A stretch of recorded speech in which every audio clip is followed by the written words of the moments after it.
दोस्तों, in the legends of India में मैं आपके सामने एक वीरता की कहानी लेके आया हूँ। एक ऐसी वीरता जो हमारी हिस्ट्री बुक में हमेशा छुपाया गया है या बहुत ही कम बताया गया है। सैडली एनसीईआरटी के क्लास 7 के किताब में at page number 99 this army general is mentioned but which don't justify the true courage and valor this army general of 1600th century has shown to save his motherland. In the year 1600th century, under Aurangzeb, Mughal Empire was in peak और उनका control था from Arab countries to Bangladesh. लेकिन भारत का एक छोटा सा हिस्सा वो अपने कंट्रोल में ले नहीं पा रहे थे, वो है नॉर्थ ईस्ट। औरंगजेब ने आसाम को 17 बार अटैक किया, लेकिन कभी भी आसाम को अपने कंट्रोल में ले नहीं पाए। लेकिन क्वेश्चन ये है, औरंगजेब आसाम को कंट्रोल करना चाहते क्यों थे? Mainly because of two reason. पहला, कि आसाम को कंट्रोल करने का मतलब है सारे ईस्ट इंडिया का बिजनेस को कंट्रोल करना। दूसरा, ब्रह्मपुत्र का land is the most fertile land in the world.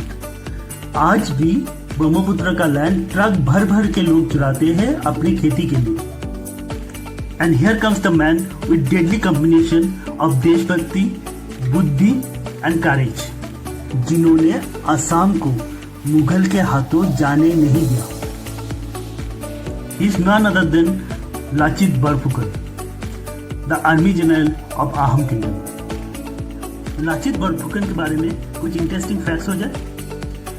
जब औरंगजेब ने 16 टाइम्स आसाम को अटैक करने के बाद भी कुछ भी हाथ ना लगा, औरंगजेब ने ऑर्डर दिया A final assert on Assam with a soldier of more than 1 lakh, 3000 घोड़सवार और 1000 तोपों के साथ। लाचित बरफुकन को पता था 20,000 सोल्जर से वो कभी भी इतनी बड़ी जंग जीत नहीं सकते। ये जंग था लाचित बरफुकन की बुद्धि औरंगजेब के शक्ति के साथ। इसलिए लाचित बरफुकन ने ऑर्डर दिया रातों रात एक ऐसी वॉल ब्रह्मपुत्र रिवर में बनाया जाए ताकि मुगल को डिपेंड करना पड़े अपने नेवी पे आसाम में घुसने के लिए। और लाचित बरफुकन को यह भी पता था मुगल का सबसे कमजोर कड़ी नेवी ही है, और इस काम का जिम्मा उन्होंने सौंपा अपने मामा को। जब बीच रात में लाचित बरफुकन इस काम का मुआयना करने आए, लाचित बरफुकन ने पाया सारे सोल्जर उनका मामा सहित सोए हुए थे। जब लाचित बरफुकन ने अपने मामा से पूछा इसका कारण, उन्होंने रिप्लाई में बोला कि उनको आलस आ गए थे। लाचित बरफुकन ये सुनकर इतना गुस्से हुए कि अपने मामा का गला धड़ से अलग कर दिया और बोला, देखो के मामा डांगो नहाए।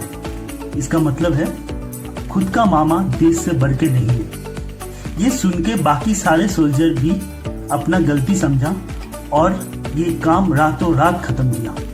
बैटल ऑफ सरायघाट भारत के इतिहास के one of the longest battle fought. लड़ाई के बीच में लाचित बरफुकन बीमार पड़ जाते हैं और ये देख के अहम सोल्जर धीरे धीरे भागने लगते हैं।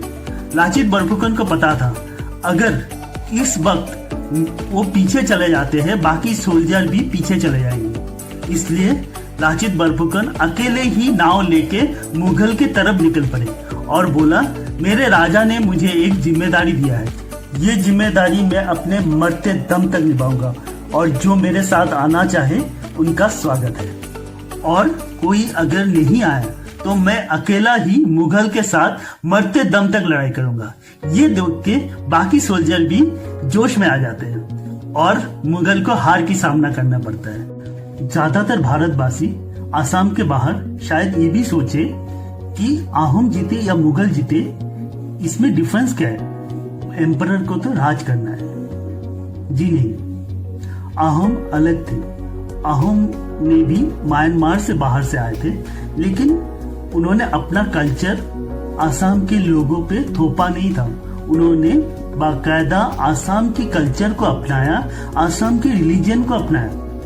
आहम के जमाने में राजा को स्वर्ग देव कहा जाता था। स्वर्ग देव मतलब स्वर्ग के समान सुखी राजवासी। इसी दौरान राजा की जिम्मेदारी अपने प्रजा की खुशहाली पे ही फोकस रहता था। ये थे अहोम राजा, जो हमारे हिस्ट्री बुक में कहीं गायब है। हम आशा करते हैं आगे जाके सीबीएसई एनसीईआरटी के किताब में अहोम के बारे में ज्यादा पढ़ाया जाएगा।